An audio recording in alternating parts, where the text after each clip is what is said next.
Hey everyone, welcome to yuHacks. How's everyone doing? Could I welcome everyone? Could I get a comment in the chat saying your name and which university you're from?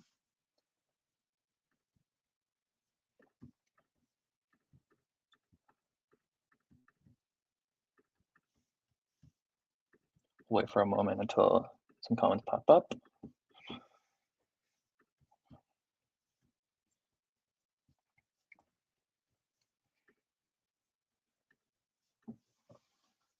From Turkey, awesome. Some York students over here, awesome. All right, that's really cool to see. That's everyone's from like around the globe. All right, perfect. Let's get started. So my name's John. I am the yuHacks head organizer here at York University.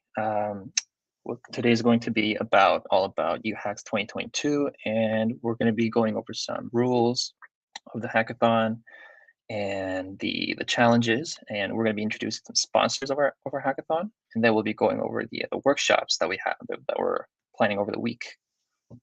Let's get started. So this is our yuHacks team. Like I said, my name is John. I am joined by in our team, not in person right now, but our team is consisted of Kanika, our co-host, Alan Kaplan, our tech lead of our yuHacks team, Steve Johan Otoka Iota, which is our community lead, and Bailey Liu, our second technical lead, Arman, our first year representative, and Ju, our design lead. So a little bit about yuHacks. This is our second virtual hackathon hosted by York University's Google Developer Student Club. Our general mission is to present the hackers and the attendees to an opportunity to improve their programming skills while improving the lives of others by coming up with creative solutions. Right now, we have over 230 hackers who are applied, and our prize pool is approximately $4,000 in cash value. A little bit about the timeline. From February 14th, that's today, until the 17th will be our online workshop week. And then from February 18th, 12 p.m. to the February 19th, 12 p.m. will be our actual hacking time. So let's go ahead and introduce our sponsors, which is our first sponsor is YSpace. Please welcome David K. and Youngmi Lee. How's it going, David and Youngmi? Not too bad. How are you, John? Good, thank you. So could you tell us about what the YSpace is? For sure. So, hi, everyone. First and foremost, my name is David. I'm the Associate Director of Entrepreneurship. I'm joined by Youngmi Lee, our Program Assistant as well. A little bit on YSpace. So, we are York University's premier entrepreneurship hub that spans across the entire university. We have about 13 different programs that aims at supporting entrepreneurs who either has an idea or has a scaling company, and you can be from the community or a student or an alumni. We have different sectors that we focus on, from technology, consumer packaged goods, to our women-led accelerator called Ella. So we have a variety of ways that we can support you if you're a budding entrepreneur or if you have an idea that you're interested in as well. On top of that, we also do work integrated learning opportunities, where we provide opportunities for our students or domestic students at York University to gain some learning experiences through entrepreneurship. So what we're talking about today is what we call experience ventures. It's an opportunity for us to give a stipend to domestic York University students that are going through the hackathon. So we're really excited to be partnering with June and yuHacks to provide this opportunity. There are some limitations just because of who our funders are and where the funding is coming from that restricts us from not being able to give out to everyone. So a couple quick things in terms of stipend and what it requires. So the stipend amount is $325 by participating in the hackathon itself. So you're going to start today, go all the way through the weekend. By completing all of that, you would have completed the work portion of the placement. So the being a participant within the hackathon itself. The second portion of that is once you've completed all this, John will send us an email with everyone who's completed the hackathon all the way through. Then we will send you an email with some training modules that comprise of a video, some short questions. The video is about 30 minutes that you have to watch and answering some questions. And there's also an exit survey that you have to fill, which is about 5 minutes. Once you complete that, we will get an email. We will process on our end. So it's a fairly simple process. The majority of the work really comes from being an active participant within the hackathon and going through the process. Now, a couple things just to remind everyone, and we will say this again, is that the opportunity is only for York University domestic students who are enrolled full-time or part-time in an undergraduate program. The minimum of 16 hours, you would have completed that just by being a part of the hackathon the entire way through. And then you have not been paid out by other opportunities that we've created through other partnerships, such as being a part of C4, Unhacked, the EDA Hackathon, Together 2022. We're also working with Lasan Games, so if you're going to attend that as well, that is another one. And then you have completed the training module and the exit survey. Now, these are very important things because for us at the end of the day, we will be working with John and team to understand who it is. So the eligible students, once we have figured out who that is, working with John and team, the eligible students who have completed everything will receive an email from us. If you're not eligible, you will not receive an email. In that email to the eligible students, you will receive the exit survey, which includes everything. Just a quick kind of summary on what we talked about today, and that will come out on February 24th at 5 p.m. And then at that point, it's first come, first serve. So we only have a certain amount of spots. We know there's over 200 attendees at the hackathon. We only have about 30 to 40 spots available for this stipend. So it's a first come, first serve. So my suggestion is once you get that email, fill it out, get it done. And then what will happen is then we get a completion notice, and then we can start processing on our end. And be sure to please check your junk and your spam. We've had folks tell us it's landed in there as well. But outside of that, those are the main things, and we'll be sure to kind of share that. And if you have any questions, please feel free to reach out to John and get connected with Young-Mi and myself. But that is everything. Enjoy the hackathon, everyone. Happy Valentine's Day, and have a great week. Thank you so much, David. If you have any questions about YSpace and what they're offering, please go ahead to our Discord channel and drop in questions, which I'll be covering later on how to do if you're not already familiar with it. All right, let's move on. Our next sponsor is Distributed Compute Labs, and we have Topaz from DCL explaining what they're all about and a little bit of tech show off that's coming up. Hey, Topaz, how are you? Good. How are you? Excited to Good, be thank here. you. Thank you for coming over to yuHacks.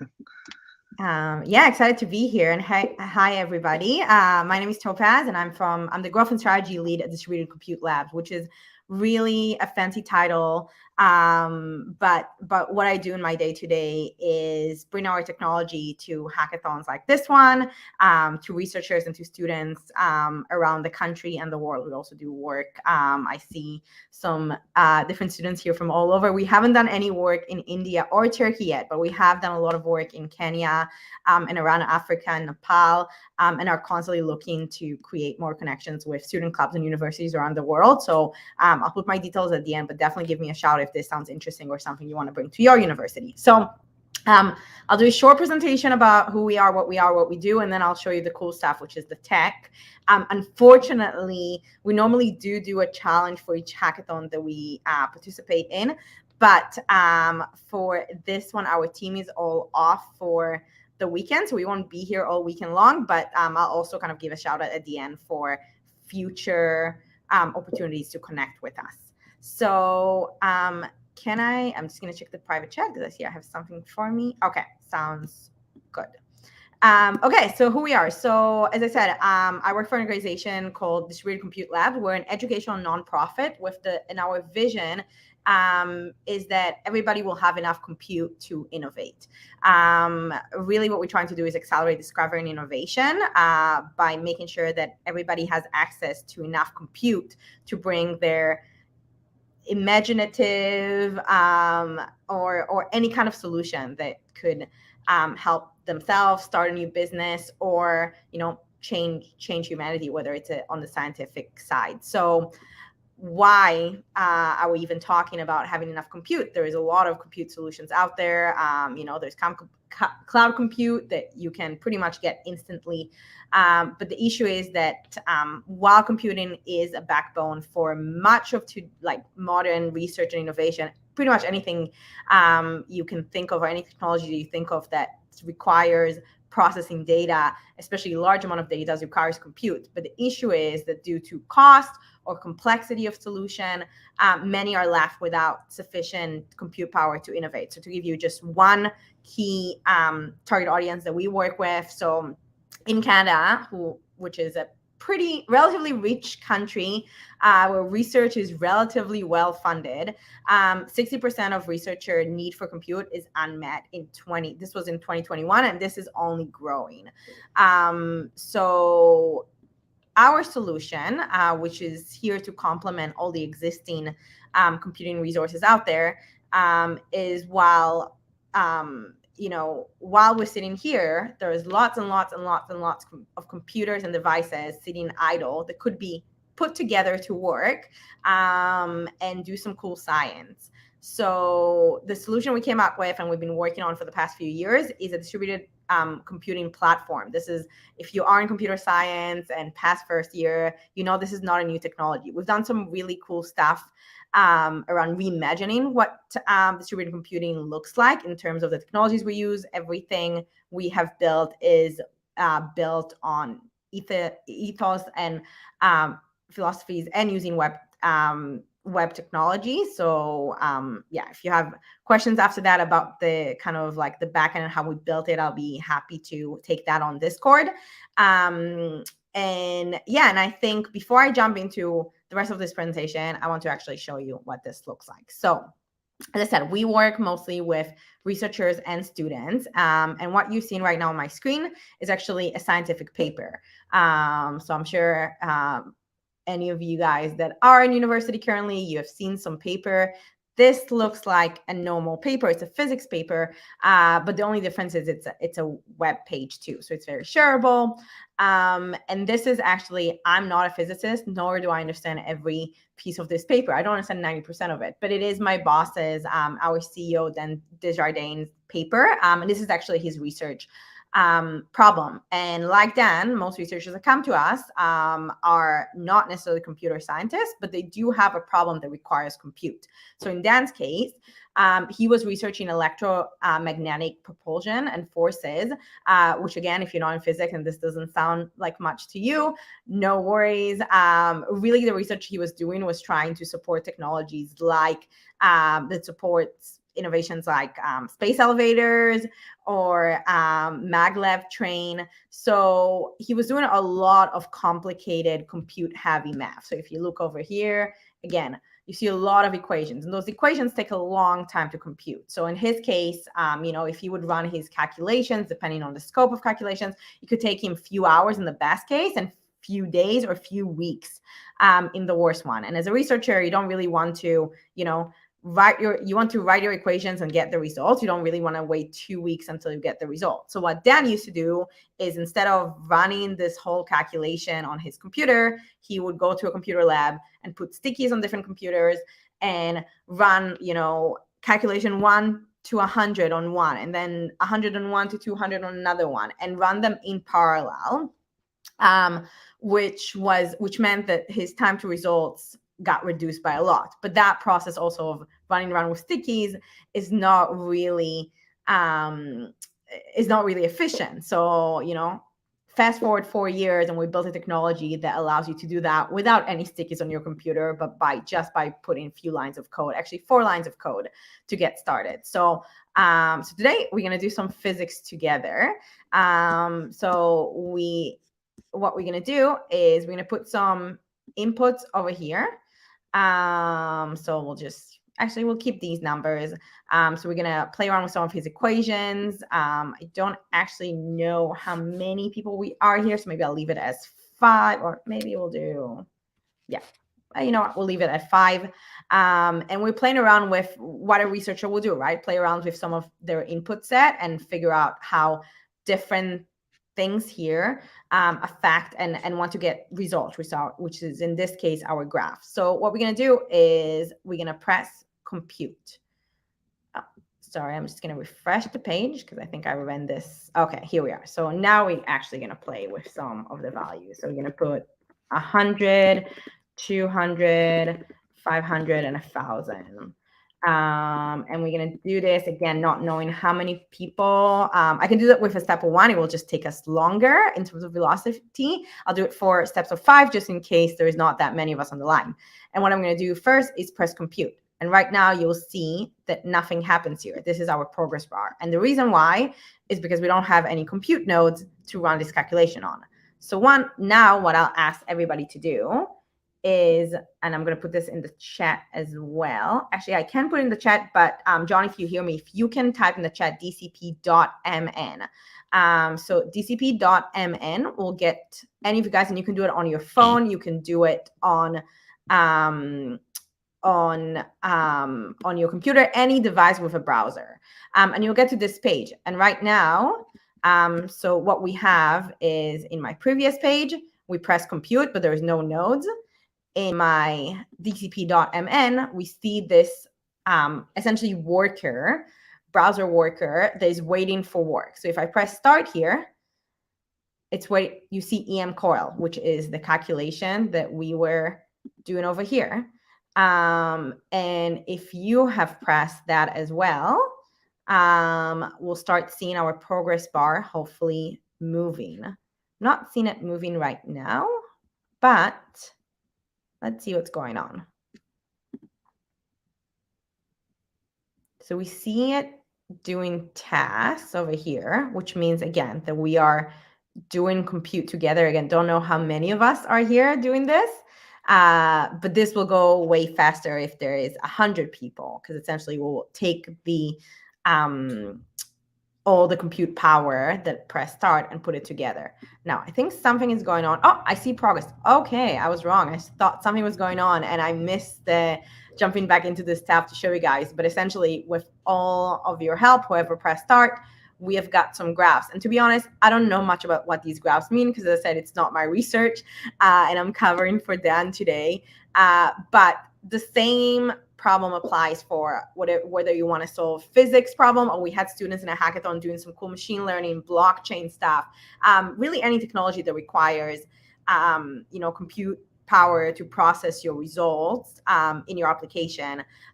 We can help you out with that. So this is the quick little demo that I wanted to show you. I'll just jump quickly back to my slide. So what do we do at DCL? We bring this technology and make it accessible for students, researchers, and developers and data scientists doing some cool projects. My job is essentially to be a compute fairy. If you are working on some cool projects, would love to connect with you guys. As I said, we do a lot of hackathons and events. Unfortunately, we won't be here all weekend long, but we have done events with around 1,600 students, and I will connect with John to make sure that you guys have my details. So if there is interest to come join an event or a club or anything like that, would love to be there. As I said, we partner with around 30 student clubs and societies. Some of the events that we're doing that are coming up, one of them is our yuHacks from Ryerson University, happening in May. We're going to be at QCHI, which is the AI conference. We are doing an event this Saturday with QMind. So there's a bunch of events we'll be part of in the next few weeks. I would love to see you there. And if you want to connect, here's our social media. Again, I'll make sure that John has all of this. And lastly, if you are looking for your next co-op or full-time job, we're almost full for this summer. We just hired 10 interns, but there's still, I think, 2 spots left, especially for the folks interested in machine learning or coming from machine learning background. Again, feel free to reach out to us, or my emails. I'll share it on Discord as well, so you have it. Best of luck this weekend and this week throughout the workshops. And again, great to be here, and good luck. Happy Valentine's Day.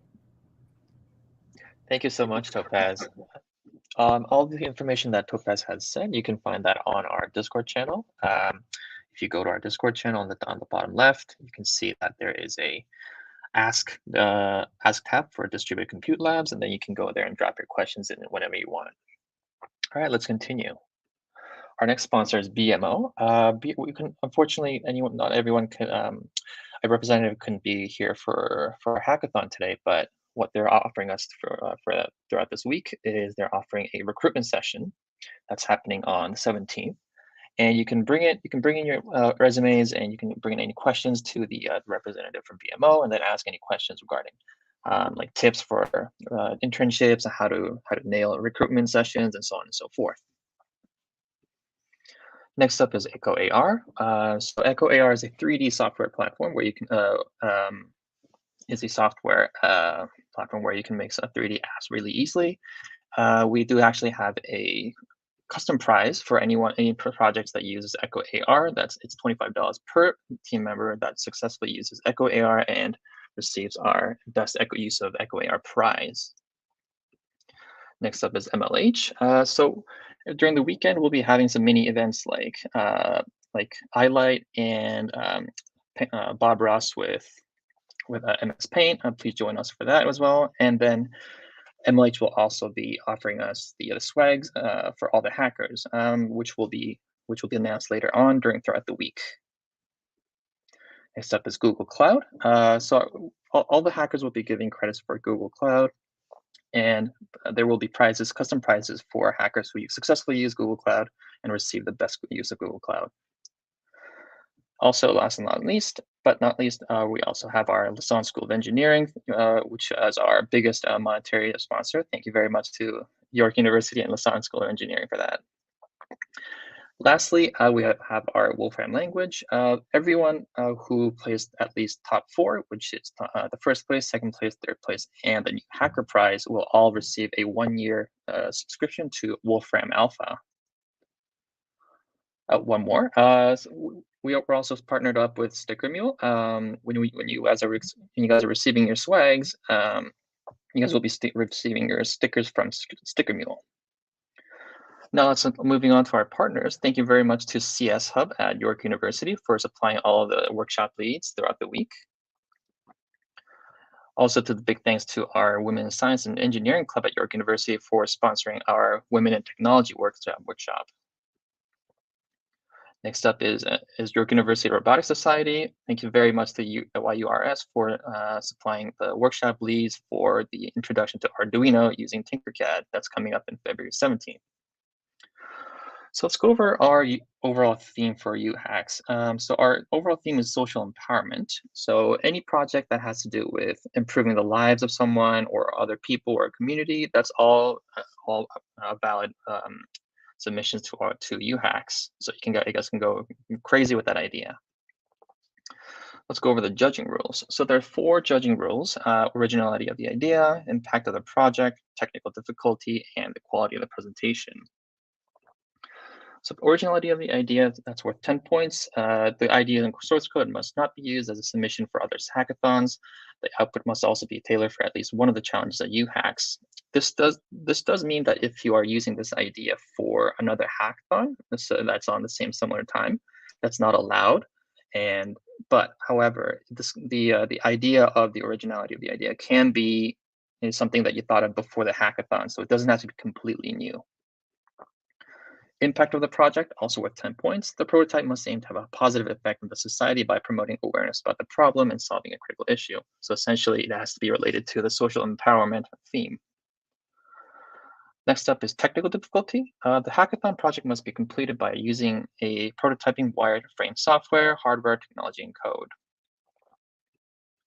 Last but not least, quality of the presentation, also worth 10 points. The submission must include a dev post, a prototype, as well as a video submission with a video length under 5 minutes. So let's go over our first challenge, which is healthcare. If you have an idea about how to make tracking pandemics like COVID more easily, or if you see like issue in a healthcare system that you can solve, such as wearable technologies. Next up is education. This challenge is open to teams who want to think about rethink education. If you think about whether you're tackling struggles of online education or Zoom University or developing an app that enhances traditional education, this challenge is for you. Next up is technology. If you have an idea of how to solve a problem using AR, VR, or Raspberry Pi or Arduino, this is a challenge for you. Next up is sustainability. If you have an idea of a hack that looks to solve a pressing environmental issue, this challenge will be up for you. Next up is the new hacker challenge. This challenge is open to any of the teams that are consisting of consisting of all first-year students, at least 2 teams, at least 2 members, and maximum of 4 members in 1 team. Next up is inclusivity. This track addresses inclusion and inequality. Your hack can solve problems such as social injustice, discrimination, or other barriers to inclusion, or anything that you can think of. Our next up is non-technical. This challenge is for people who aren't necessarily too good at coding. So it's open to anyone who submitted a project, but they didn't write any code.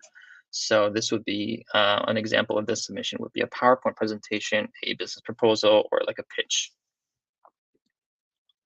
So let's move on to the workshop recordings. If you guys look up on DSC YorQ on YouTube, you can find all of our upcoming workshops and all of our recorded workshops that are saved. So if you missed any workshops, you can go back and check it out.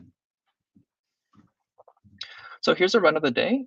This picture of the run of the day schedule is also available on our Discord channel, so you guys can check it out and see which workshops that you guys are most interested in. So as you can see, from 14th to the 17th is our workshop time, and then from the 18th to the 19th, from 12 p.m. to 12 p.m. will be our hacking time. Also, the week schedule is also available as an ICS file, which is also available on the yuHacks schedules channel. So if you haven't already found your teammates, no worries. You can go on to DevPost and then look for that blue button that says Find Teammates after you register on our yuHacks 2022 DevPost website. I'll let people click that, check out that link for now. Okay, so moving on to our first workshop that's happening today. Our first workshop is led by Ariane Ghislaine Rule, who is our first year representative at GDSC York University, and we'll be going over an introduction to Figma. Next workshop is at 5 o'clock, which is the introduction to machine learning, which is run by Tanmay Bakshi. Tanmay is a application architect at IBM and a certified Google developer engineer in machine learning. Next up is Fire Chat with Daman Sheena, Daman Sheena is actually a CS grad at York University, and he's currently a software developer engineer at Amazon. So you definitely want to check that out. Next up is the introduction to Echo AR, which is at 7 o'clock, but this is a recorded workshop, so you guys can check that out later on if you want to. Our last workshop of the day is React, Introduction to React Native, which is led by Vivan Rajput from CS Hub at York University, which is at 8 p.m. So if you have any questions or quick to the sponsors or partners, you can go onto our Discord channel and go onto the top, the bottom left. You guys can see all the channels for the sponsors and the partners, and you can drop in questions anytime you guys would like. So if you guys haven't already checked in on Discord, this is how you do it.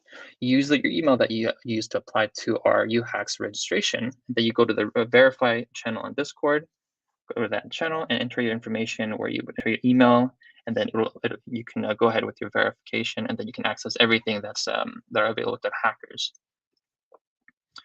All right, that is everything. If you have any other questions, please do leave it in the Ask Organizers channel, and we hope to see you all on our Discord channel, and we can't wait to see what you guys have to come up with during our hackathon.